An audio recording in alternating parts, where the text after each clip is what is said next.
budget ng Pilipinas ay hawak lang ng dalawang tao. Hawak lang siya ni Congressman Zaldico at ni Congressman Martin Romualdez. Kaya yan yung sinasabi ko, bakit pa tayo mag-question and answer dito para atakihin niyo ako? Ang masusunod lang naman sa budget, dalawang tao lang. Nakita po natin kahapon ang part 1 ng video message ni Vice President Sara Duterte kung saan nililihis na naman niya ang mga issue.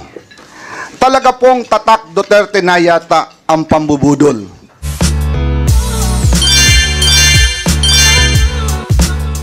Ang budget ng Pilipinas ay hawak lang ng dalawang tao. Hawak lang siya ni Congressman Zaldico at ni Congressman Martin Romualdez. Yan ang katotohanan. Halimbawa ko dito, medyo mahaba ito, kaya pagpasensyahan mo.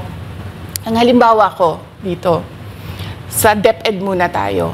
Sa Department of Education, noong taong 2023, merong 5 billion na inapprove para sa classroom construction. Nagulat ako kasi merong mga lumapit na miyembro ng House na humihingi. Hinihingi nila yung 5 billion, parte ng 5 billion na budget. Wala kasi akong experience sa ganyan. At saka ang pagkakaintindi ko, pag inapprove na yan ng Office of the President, ibibigay na yan, pagdediretso na yon sa approval at trabaho ng Department of Education sa construction ng mga classroom. Nagulat ako, may humingi. Magkano ba ang amin dyan? Magkano ba ang amin dyan? So sinabi ko, hindi pwede ito. Kasi ang mangyayari nito, hindi magagawa ng Department of Education ang trabaho namin na mag-construct ng classroom ayon sa classroom backlog at sa prioritization base sa backlog at sa classroom construction. So sinabihan ko yung isang congressman, sabihan ninyo si Martin Romualdez na hindi pwede chap-chapin ang classroom construction na 5 billion. Kaya kung makikita ninyo sa budget proposal na approved ng Office of the President, 5 billion yon. Pero nung lumabas yung GAA o yung budget approved noong 2023, naging 15 billion siya.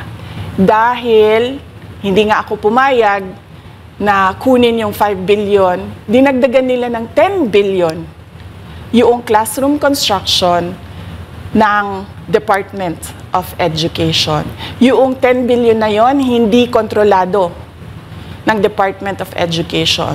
Controlled yon ni Congressman Zaldico at Congressman Martin Romualdez. Hindi ko na kailangan ng corroborative witness dito dahil makikita nyo yon sa papel. Makikita ng taong bayan yon sa papel. NEP, 5 billion, lumabas ang budget approved, 15 billion. So maiintindihan niyo, 'di ba? Bakit pa tayo magbo-budget hearing para sa Office of the Vice President? Dalawang tao lang naman ang nasusunod sa budget ng bayan natin.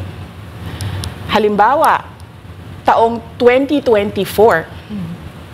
Kung makikita niyo, ang approved na budget ng Office of the President para sa classroom construction ay 19 billion. Noong lumabas na ang House version ng Appropriations Bill, ay naging 24 billion ito. So, approved 19 billion, paglabas sa House, naging 24 billion. At doon sa 24 billion na yon, kung hahanapin mo sa papel, kinuha nila ang 5 billion ng repairs ng classrooms at nilagay nila doon sa 19 billion para maging 24 billion siya. So ang naiwan sa repairs, sa kawawang mga classroom, ay 1 billion. Kaya makikita nyo, sa papel, nandyan yan. Naging 24 billion. At hindi lang yan, dahil noong 2023 ay hindi ako pumayag na hindi masunod yung DepEd na rules sa paano mag-classroom construction based on need, ang ginawa ngayong 2024, inattach nila ang listahan na kung saan gagawin ang mga classroom construction worth 17 billion. Makikita nyo yon sa papel. Pagdating namin sa Senate, nakita yon ng mga senador. Tinanong nila ang Department of Education, totoo ba o hindi totoo na galing sa inyo ang listahan ng 17 billion ng mga classroom construction? So sabi namin sa mga senador, hindi totoo. Hindi namin magagawa yung trabaho namin. Hindi natin masosolve ang classroom backlog kung ganito ang nangyayari. Pwede ba ninyo kaming tulungan? Yung mga senador naman, very helpful sila. Oo, tulungan namin kayo. Kaya nga kung makikita ninyo sa interpellation ng isang senador doon sa budget hearing sa Senate, tinanong niya diretso, galing ba sa DepEd ang listahan ng 17 billion? Galing ba sa DepEd ang listahan na inattach doon sa House version? Sinabi namin hindi. Hindi galing sa amin yan. On record yon. Makikita nyo sa mga videos, balikan nyo yung mga videos. Makikita nyo. Yes, my concern, Madam Chair, Mr. President, under the GAB, I observed that there was an increase in the budget for the construction of new classrooms from 19.6 billion to 24.6 billion. However, this is my concern, which you mentioned earlier, that the repairs and rehabilitation of classrooms was decreased from 6.5 billion to 1.5 billion. I also have information, Madam Chair, Mr. President, that 24.6 billion allocated under the GAB, but only 9.8 billion from the allocation is left to the discretion of DepEd. Kaya hindi ko na kailangan ng witness kasi makikita nyo sa papel.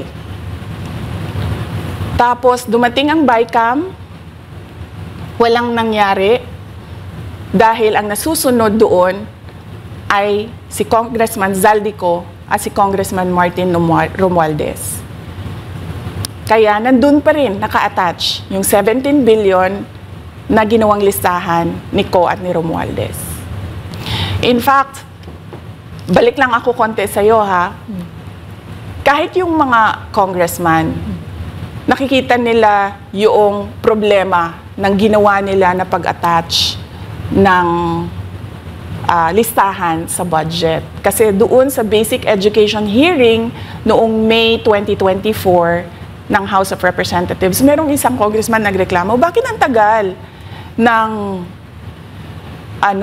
classroom construction? Bakit ang tagal? Eh sabi nung USEC ng DepEd, kasi may pabago-bago sa listahan ng DPWH dahil hindi kami ang gumawa ng listahan.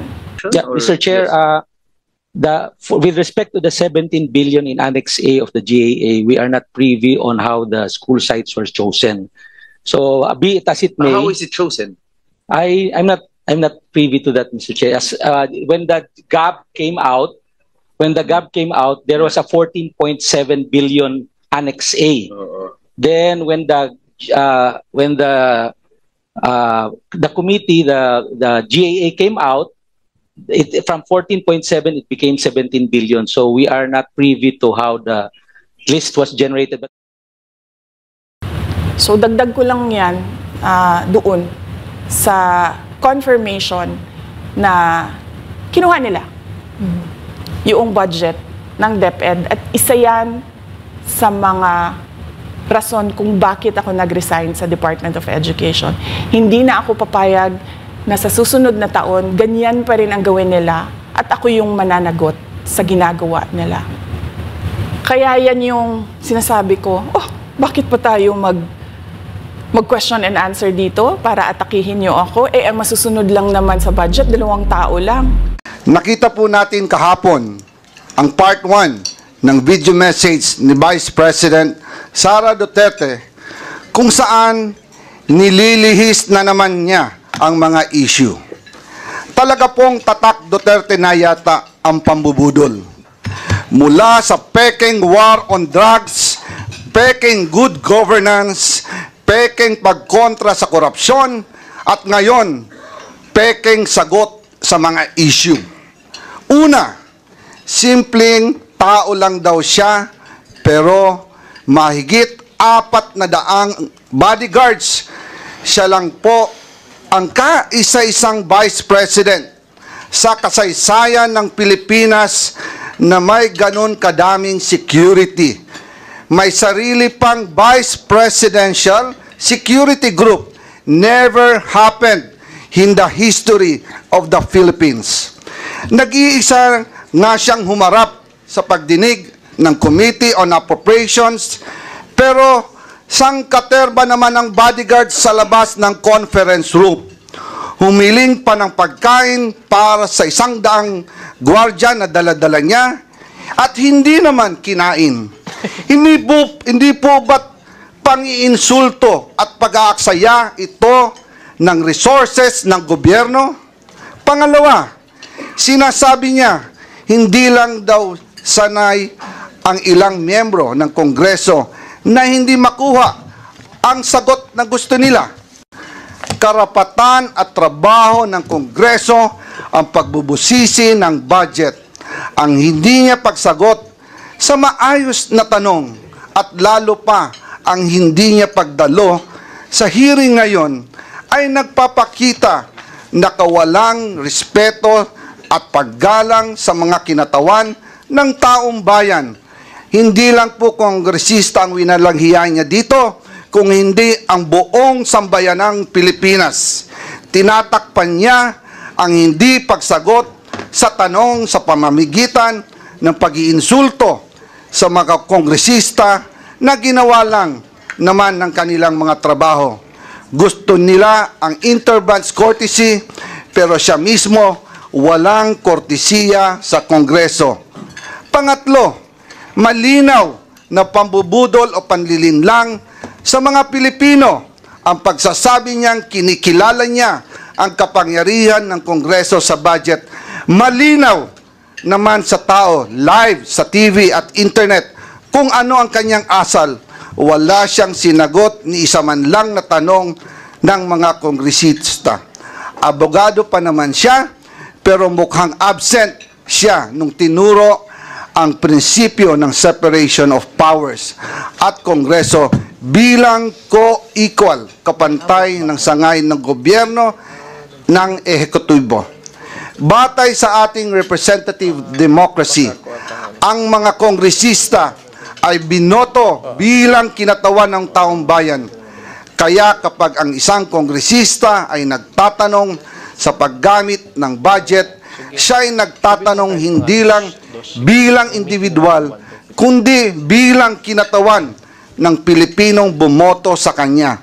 Demokrasya at hindi po tayo monarkiya. Wala tayong hari at reyna. Sunset na po ang dating administrasyon. Kaya wala pong karapatan ang ating mga halal na opisyal na umastang parang masasakupan niya lang ang mga kinatawang ng taong bayan. Pang-apat, paulit-ulit niyang sinasabi, I will defer to the wisdom of Congress. Pero hindi naman po ito totoo. Kasi kung totoo ito, sasagutin niya mga tanong ng mga mambabatas, lalo na sa issue ng confidential funds. Naalala ko last year, kinausap namin si BP Sara at ang kanyang mga trusted aides tungkol sa 2024 budget. Sinabi niya noong, ituloy nyo yan, meaning yung confidential funds, dahil kaya niya daw ito i-justify. Mabuti na lang at hindi namin itinuloy. Kung hindi, magsisisi kami dahil ang pondo ng taong bayan ang pinag-uusapan dito at tandaan, COA at hindi Kongreso ang nagsasabing mali ang paggamit ng 73 million sa 125 million confidential funds na ginamit lang sa loob ng 11 days.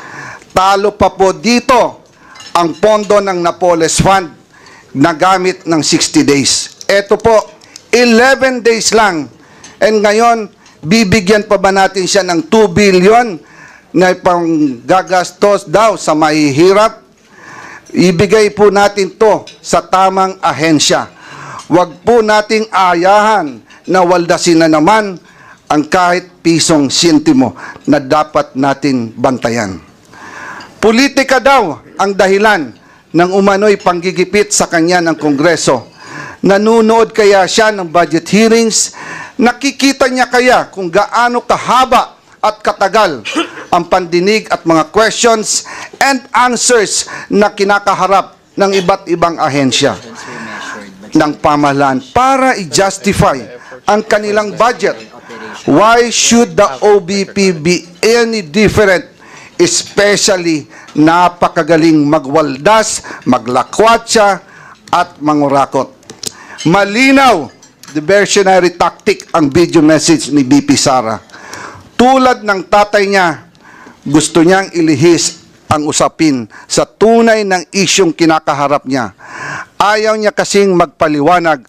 125 million confidential funds spent in 11 days at nagsabi mismo ang COA na mali ang paggastos nito.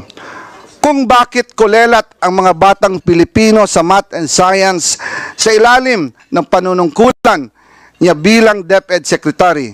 Kung bakit sirang gatas, may insekto at inaamag na Nutriban ang pinamimigay sa mga mag-aaral.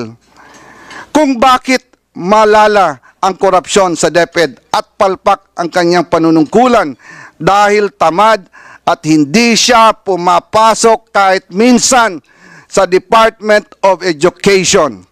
At higit sa lahat, kung bakit sa gitna ng lahat na kapalpakan at katiwalian, ito ay dapat siyang pagkatiwalaan pa ng 2 billion sa 2025.